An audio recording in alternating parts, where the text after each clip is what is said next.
ప్రియమైన సహోదరీ సహోదరులకు ప్రభువు పేరిట వందనాలు.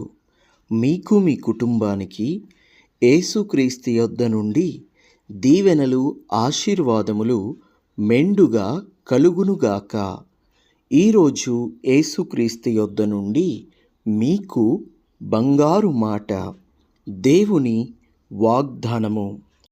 ఆదికాండము 26వ అధ్యాయము 4వ వచనము. నీ సంతానము వలన సమస్త జనములు ఆశీర్వదింపబడుదురు. దేవునికి మహిమ కలుగునుగాక. అద్భుతమైన వాక్యము ఈరోజు దేవుడు మనకు వాగ్దానంగా అందజేస్తున్నాడు. దేవుని బిడ్డలారా, ప్రతి ఒక్కరికి సంతానం ఉంటారు, పిల్లలు ఉంటారు. పిల్లలు తల్లిదండ్రుల కంటే ఉన్నతమైన స్థితిలో ఉండాలని ప్రతి తల్లిదండ్రి కోరుకుంటారు. అయితే వారిని గురించిన భరోసా మనకు ఎవరిస్తారు? నా పిల్లలు నాకంటే మంచి స్థితిలోనే ఉంటారులే, నిలబడతారులే అని నీకు వాగ్దానం చేసి చెప్పగలిగేవారు ఎవరున్నారు ఈ లోకం మీద? ఎవ్వరూ లేరు. కానీ నీ జీవము గల దేవుడైన నీ ప్రభువైన యెహోవా ఈరోజు నీకు వాగ్దానం చేస్తున్నాడు, నీ సంతానం వలన సమస్త జనములు ఆశీర్వదింపబడుదురు అని చెప్పి. కాబట్టి నీ బిడ్డలకు ఎంతో క్షేమము, ఎంతో మేలు కలుగుతుంది. నమ్మకముంచు, విశ్వాసముంచు ప్రభువు మీద. ఇదే అధ్యాయము 18వ వచనం నుంచి చదువుకుందాము. ఏమి జరుగుచున్నదో చూద్దాము, ధ్యానించుకుందాము. అప్పుడు తన తండ్రి అయిన అబ్రహాము దినములలో త్రవ్విన నీళ్ల బావులు ఇస్సాకు తిరిగి త్రవ్వించెను. ఏలయనగా అబ్రహాము మృతి పొందిన తరువాత ఫిలిస్తీయులు వాటిని పూడ్చివేసిరి. అతడు తన తండ్రి వాటికి పెట్టిన పేర్ల చొప్పున తిరిగి వాటికి పేర్లు పెట్టెను. మరియు ఇస్సాకు దాసులు ఆ లోయలో త్రవ్వగా జలలు గల నీళ్ల బావి దొరికెను. అప్పుడు గెరారు కాపరులు ఇస్సాకు కాపరులతో జగడమాడి, ఈ నీరు మాదే అని చెప్పిరి. గనుక వారు తమతో కలహించినందున అతడు ఆ బావికి ఏషేకు అను పేరు పెట్టెను. వారు మరి ఒక బావి త్రవ్వినప్పుడు దాని కొరకును జగడమాడిరి. గనుక దానికి సిత్నా అను పేరు పెట్టెను. అతడు అక్కడ నుండి వెళ్ళి మరి ఒక బావి త్రవ్వించెను. దాని విషయమై వారు జగడమాడలేదు. గనుక అతడు ఇప్పుడు యెహోవా మనకు ఎడము కలుగజేసియున్నాడు గనుక ఈ దేశమందు అభివృద్ధి పొందుదుమనుకొని దానికి రెహబోతు అను పేరు పెట్టెను. దేవునికి స్తోత్రము కలుగునుగాక. ఇదిగో, దేవుని వాగ్దాన కుమారుడు ఇస్సాకు. అబ్రహాముకి దేవుడు వాగ్దానం చేశాడు, నీ సంతానమును ఇసుక రేణువుల వలె చేస్తాను, ఆకాశ నక్షత్రముల వలె చేస్తాను, నేను నీ సంతానాన్ని ఆశీర్వదిస్తాను, విస్తరింపజేస్తాను అని చెప్పి. వాగ్దాన కుమారుడు ఇస్సాకు ఎక్కడికి వెళ్ళి తను ఏం చేసినా కలిసి వస్తుంది. చూడండి, దేవుని వాగ్దానము తన పిల్లల మీద ఉంది. అందుకే ఇస్సాకు ఎక్కడికి వెళ్ళి ఏం చేసినా కలిసి వస్తుంది. అపజయము లేదు, ఇక్కడ జయమే కలుగుతుంది. దేవునికి మహిమ కలుగునుగాక. హల్లెలూయా. మొదటిసారి బావి దొవ్వాడు, నీళ్ళు అద్భుతంగా పడ్డాయి. కానీ వాళ్ళు వచ్చి గొడవాడారు. గొడవలు ఎందుకులే అని పక్కకెళ్ళాడు.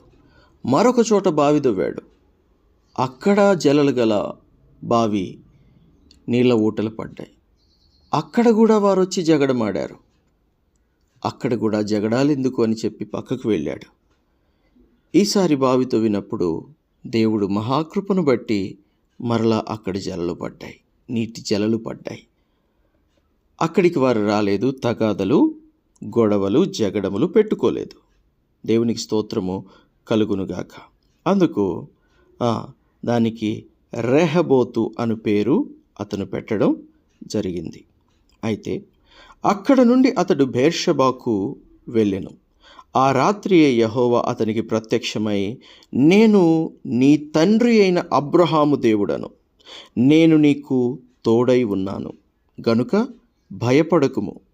నా దాసుడైన అబ్రహామును బట్టి నిన్ను ఆశీర్వదించి నీ సంతానమును విస్తరింపజేసేదనని చెప్పెను. దేవునికి మహిమ కలుగునుగాక. ఈరోజు మీ పిల్లల నిమిత్తం భయపడుతున్న నా ప్రియ సహోదరి సహోదరులారా, దేవుని వాక్యము ఇది మీ బైబిల్లో అండర్లైన్ చేసి పెట్టుకోండి. ఆదికాండము 26:4 అండర్లైన్ చేసి పెట్టుకోండి. 23 కూడా ఇందులోకి వస్తుంది. 23, 24 వచనాలు అండర్లైన్ చేసి పెట్టుకోండి. మీ బిడ్డల కోసం ఈ వాక్యను పట్టుకొని రోజు ప్రార్థన చేయండి.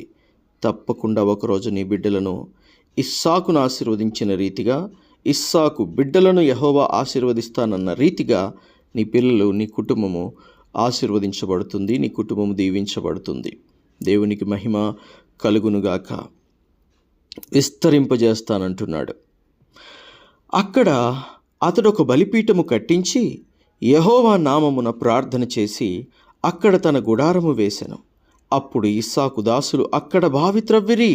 అంతటా అబీమెలెకును అతని స్నేహితుడైన హజారోతును అతని సేనాధిపతి అయిన ఫీకోలును గెరారు నుండి అతని యొద్దకు వచ్చి, ఇస్సాకు, మీరు నా మీద పగబట్టి మీ యొద్ద నుండి నన్ను పంపివేసిన తరువాత ఎందు నిమిత్తము నా యొద్దకు వచ్చి ఉన్నారని వారిని అడుగగా, వారు, నిశ్చయముగా యెహోవా నీకు తోడయ్యుండుట చూచితిమి గనుక మనకు అనగా మాకును నీకును మధ్య ఒక ప్రమాణము ఉండవలెననియు, మేము నిన్ను ముట్టక నీకు మేలే తప్ప మరేమియూ చెయ్యక నిన్ను సమాధానముగా పంపివేసితిమి గనుక నీవును మాకు కీడు చెయ్యకుండునట్లు నీతో నిబంధన చేసుకొందుమనియు అనుకొంటిమి.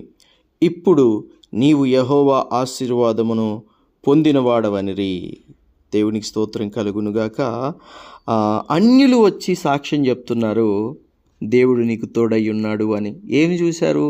అతడు చేసే పనులలో యెహోవా ఆశీర్వాదం కనబడుతోంది. అతడు చేయుచున్న పనులలో యెహోవా దీవెన కనబడుతోంది. అందుకని వారు కూడా భయపడుతున్నారు. ఇతనికి దేవుడు తోడై ఉన్నాడు కాబట్టి భయపడుతున్నారు. భయపడి వచ్చి వారు ఇప్పుడు ఒప్పందం చేసుకుంటున్నారు.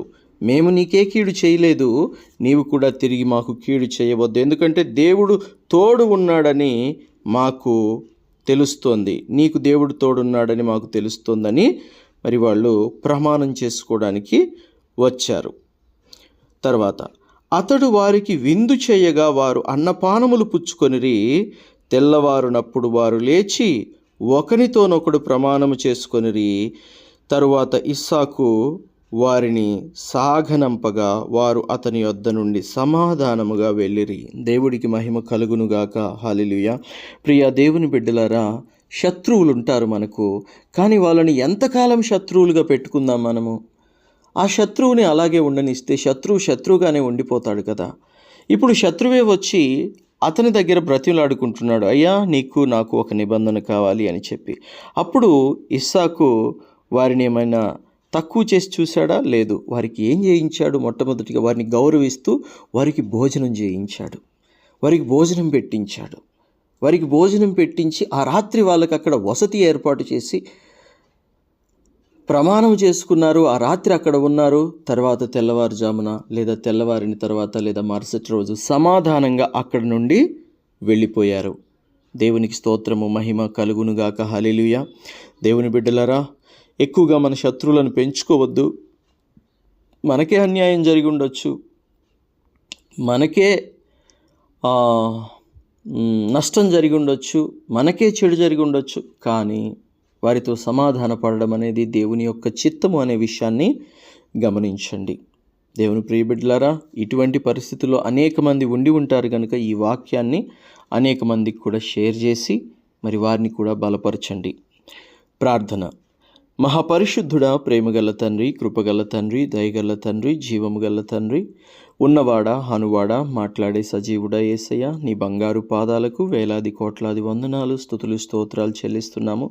తండ్రి దేవా, ఈ వాక్యంలో మరి విశ్వాసంతో పాల్పంచుకున్న ప్రతి బిడ్డని, వారి కుటుంబాలను బహుగా దీవించి ఆశీర్వదించండి. తండ్రి, మీ కృపగల దయగల హస్తాలకు ఇక్కడున్న ప్రతి బిడ్డని కూడా అప్పగిస్తున్నాను.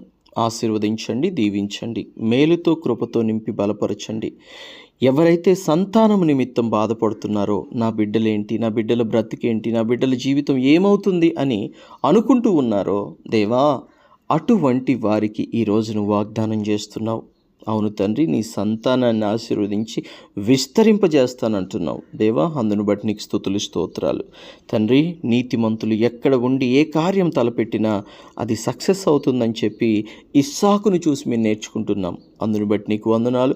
కాబట్టి మేము ఎప్పుడూ కూడా దేవుణ్ణి కలిగిన, విశ్వాసము కలిగిన నీతిమంతులుగా ఉండుటకు నీ కృప మా అందరి మీద అనుగ్రహించమని, కృపకు పాత్రులనగా ఎంచమని యేసుక్రీస్తు శ్రేష్టమైన దివ్యమైన నామములో అడిగి వేడుకొనుచున్నాము తండ్రి. ఆమెన్.